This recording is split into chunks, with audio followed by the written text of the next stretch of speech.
সাবধান, 2026 সালে ধেয়ে আসছে ভয়াবহ তীব্র গরম, যা কাঁপিয়ে দেবে পুরো পৃথিবীকে।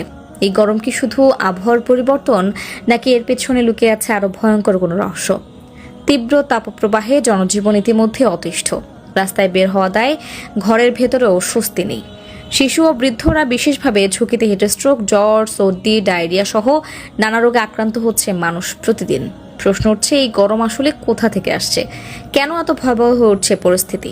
মহানবী হযরত মুহাম্মদ সাল্লাল্লাহু আলাইহি ওয়াসাল্লাম 1400 বছর আগে এই তীব্র গরম সম্পর্কে সতর্ক করে গেছেন। হাদিসে এসেছে, গরমের তীব্রতা জাহান্নামের উত্তাপের অংশ। সহিহ বুখারী 536। ভাবুন একবার, আমরা যে গরম অনুভব করছি তা যদি জাহান্নামের উত্তাপেরই একটি অংশ হয়, তাহলে আসল জাহান্নামের ভয়াবহতা কতটা হতে পারে?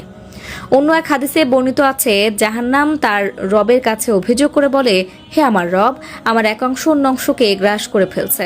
তখন আল্লাহ তাকে বছরে 2 বার শ্বাস নেওয়ার অনুমতি দেন, একবার শীতে, একবার গ্রীষ্মে। আর সেই কারণেই আমরা তীব্র শীত ও ভয়াবহ গরম অনুভব করি। এখন প্রশ্ন, এই গরম কি শুধুই প্রাকৃতিক, নাকি এর পেছনে আছে আরো কোনো অজানা রহস্য?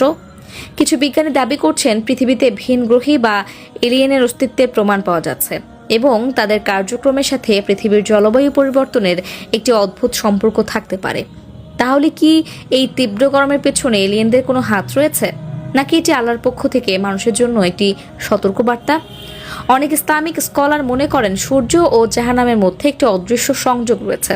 সূর্য যেন একটি মাধ্যম, যার মাধ্যমে জাহান্নামের উত্তাপ পৃথিবীতে প্রতিফলিত হয়। বৈজ্ঞানিকভাবে পৃথিবীর অক্ষের হেলানো অবস্থান ও সূর্যের আলো পড়ার কোণের কারণে ঋতু পরিবর্তন ঘটে, কিন্তু ইসলামের আলোকে এর পেছনে রয়েছে আরো গভীর অদৃশ্য এক বাস্তবতা। এই ভয়াবহ গরম আসলে শুধু কষ্ট নয়, এটি আমাদের জন্য সতর্কবার্তা। এটি আমাদের মনে করিয়ে দেয় জাহান্নামের ভয়াবহতা এবং আমাদেরকে আল্লাহর দিকে ফিরে আসার আহ্বান জানায়। তাই এই কঠিন সময় বাঁচতে হলে মহানবী সাল্লাল্লাহু আলাইহি ওয়াসাল্লামের দেখানো পথ অনুসরণ করা ছাড়া আর কোনো নিরাপদ উপায় নেই। তিনি আমাদের জন্য রেখে গেছেন 7টি গুরুত্বপূর্ণ নির্দেশনা। 1. তীব্র গরমে জোহরের নামাজ কিছুটা দেরি করে আদায় করা। 2. বেশি বেশি ইস্তেগফার পড়া, আল্লাহর কাছে ক্ষমা চাওয়া। 3.